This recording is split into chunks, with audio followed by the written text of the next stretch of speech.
Welcome everybody, Shir number 933. We're learning today Le'ilui Nishmas Moshe Dov Ben Rabban Zisa Le'ilui Nishmas Blima Basra Moshe. Getting back to our malacha of MAKEH B'PATISH.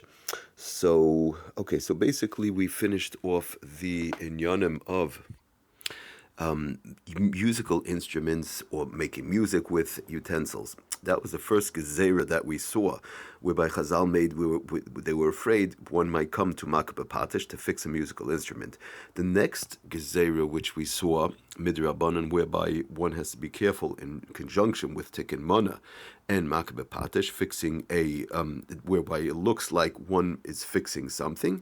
That was, we spoke about last time, tefilas kelim, reference to immersing utensils in a mikveh on Shabbos. We spoke about that last year.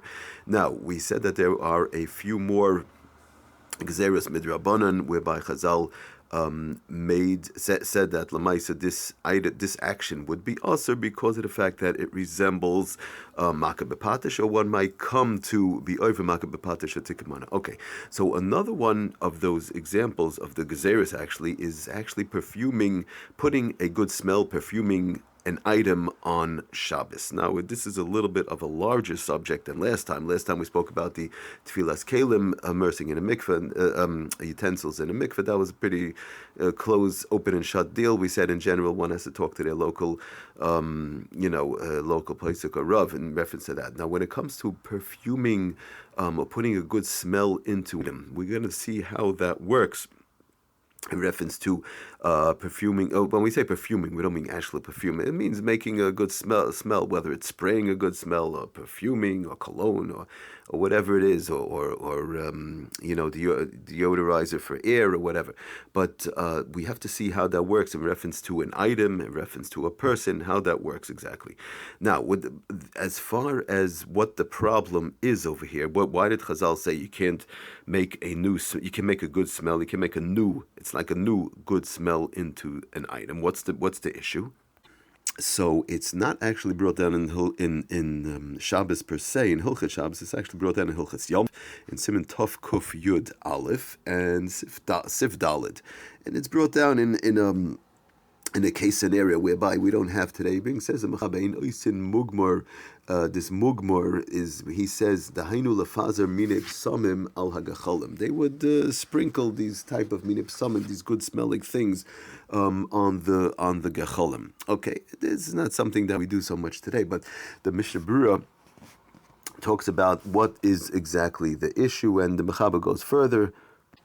So now in that same, it's again in our siman in Hilchos Yom Tov, Tavkuf Yud Aleph at the end. So he says also Lamaisa the Ramah, that which we just said with the Mugmer and some, but now the Ramah brings down Vaso Lischayf Kois Mavusam al Habagadim. What's the problem? Mishum the moilid behem recha. So what is the Ramah saying?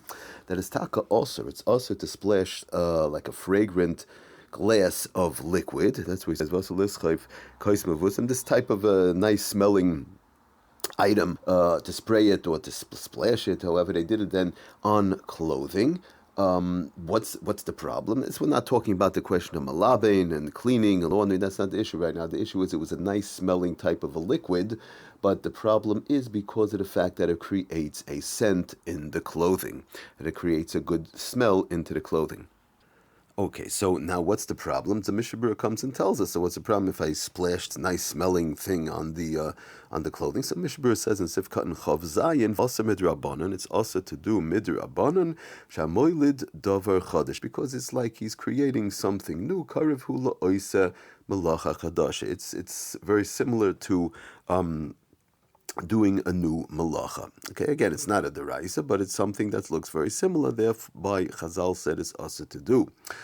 And he says also in the second one in Sifka and Chav Ches, v'huadin also litem b'yomtiv davar hameriach l'soich hamayim kadei sheyarichu. Also putting it into water. Let's say I want to make the water good smelling or something like that. That would also be not allowed. Okay, so that's basically where the comes from, and we see obviously Yom Tov. This obviously goes also for Shabbos.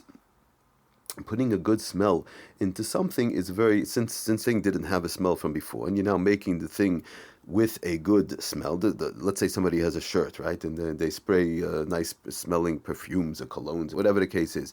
So before there was no smell, and now you're creating a new smell in that garment, or in, it doesn't mean badafka a garment. We'll see. It means we'll see what it's taught in general. We saw it means water. It means other things also, but we have to see how that works in reference to human beings and so on. But the bottom line is, for example, like in clothing, somebody sprays, let's say, perfume on clothing, or they'll spray cologne on clothing, or something like that. So before it didn't have a smell, and now it has a nice smell. So it's not a question of a nice smell or not a nice smell, but that could be a separate shaila if it's a bad smell. But assuming that it's a nice smell, so now it's as though one created a new item in that garment, which is the nice smell, and therefore it's very similar to tikkun mana, MAKEH B'PATIsh, and it's also to do midrabanan. Okay, just to read real quickly from, this is basically the introduction to this inyan. There's a few things to go through in this inyan, which will be in the upcoming shiurim. It's just the Sefer Shabbos Home on page 539, where he gives the introduction to Moiled Reicha, whereby perfuming clothing and other objects and water. We saw and other things. He says like this, that Lemais we saw above under Malacha of MAKEH B'PATIsh is also to improve articles and Shabbos, like we saw. Okay, based on this Isser, the Chazal made a person to perfume a garment or to infuse any article, not just a garment, to infuse any article at all with a pleasant odor on Shabbos. Okay, so what was the Isser? So he says, like we said, the Maisa Chazal were afraid that they felt that perfuming is a form of a improvement on a item, garment, or whatever the case is. So therefore they said it would be usher in this case. It's very similar to tikkun mana, MAKEH B'PATIsh. Now, just real quickly to end off, he brings Lemaisa, what does it apply to, right? What items does this isser of, adding smell, what exactly does it apply to? Right, Mishum the Moiled Behem Recha. What type of item? So he says, number one, like we saw, clothing, of course, which is the most common thing. Person wants to put perfume, colognes, and these things. You could have it on furniture. You could have it on carpets. Sometimes on a carpet, somebody wants to spray something happened to the carpet, or maybe the carpet's old or moldy and doesn't smell so good. They want to spray something, nice smelling thing. It could be on a carpet. One has to be careful on curtains. Sometimes it comes up on curtains. The prohibition, he says, the Isra also applies to water, like we saw in the Shulchan Aruch, brings straight up, and not to make a nice smelling into water.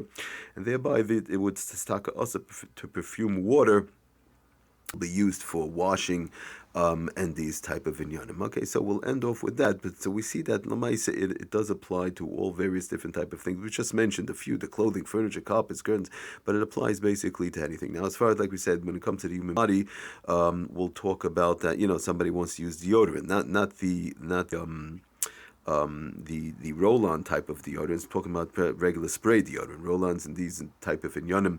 The hard deodorants obviously is a separate malacha actually of mimareach, of smearing and so on, which we have to talk about when we get over there. So obviously the hard type of deodorants one cannot use on Shabbos, but we're talking about regular spray deodorants.